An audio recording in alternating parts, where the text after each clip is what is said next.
Welcome dear students. आज हम अपनी क्लास में रीड करने वाले हैं लेसन 3 इंग्लिश लेसन 3 जिसका नेम है the bell of justice. The bell of justice का हिंदी मीनिंग होता है न्याय की घंटी। बेल मीन्स घंटी और जस्टिस मीन्स होता है न्याय।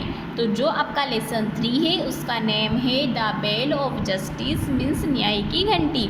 अब आज हम अपने इस लेसन में न्याय की घंटी के बारे में पढ़ेंगे कि बेल ऑफ जस्टिस क्या है। Okay, let's we start. Long ago there ruled a king in Italy who was kind and just. Kind means होता है बच्चों दयालु और जस्ट मीन्स होता है न्यायी।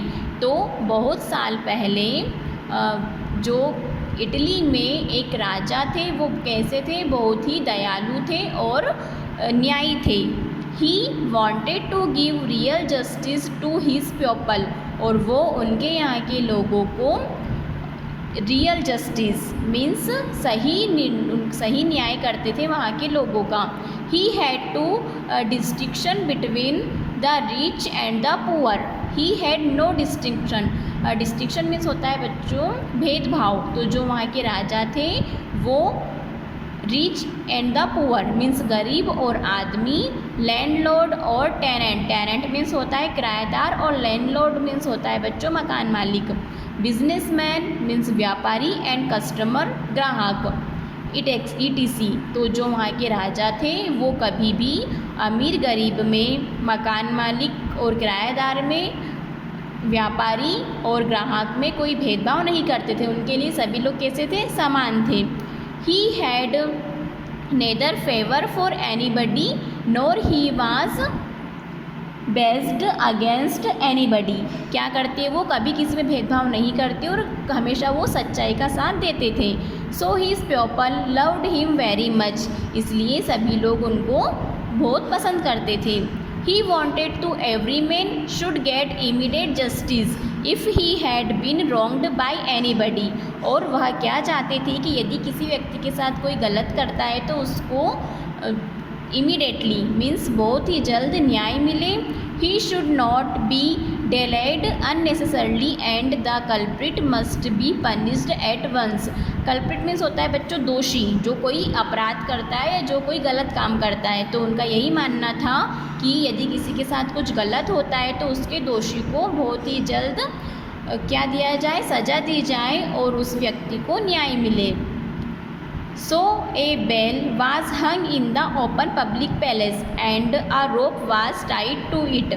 इसलिए उन्होंने क्या करा कि एक बेल मतलब एक घंटी को खुले स्थान पर एक रस्सी की मदद से टांग दिया जो किसको टचिंग कर रही थी, ग्राउंड को जो छू रही थी।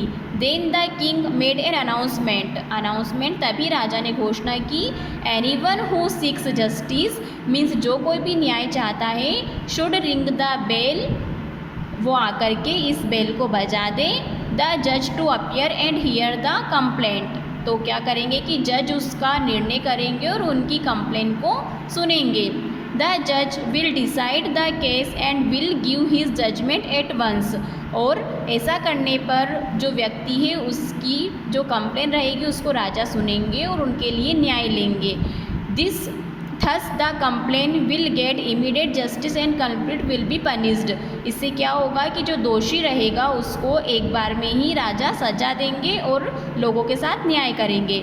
The culprit were terrified and there was a rapid fall in the number of crimes।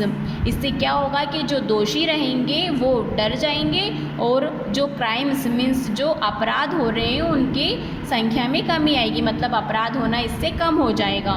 The people were happy and they rest the slogans.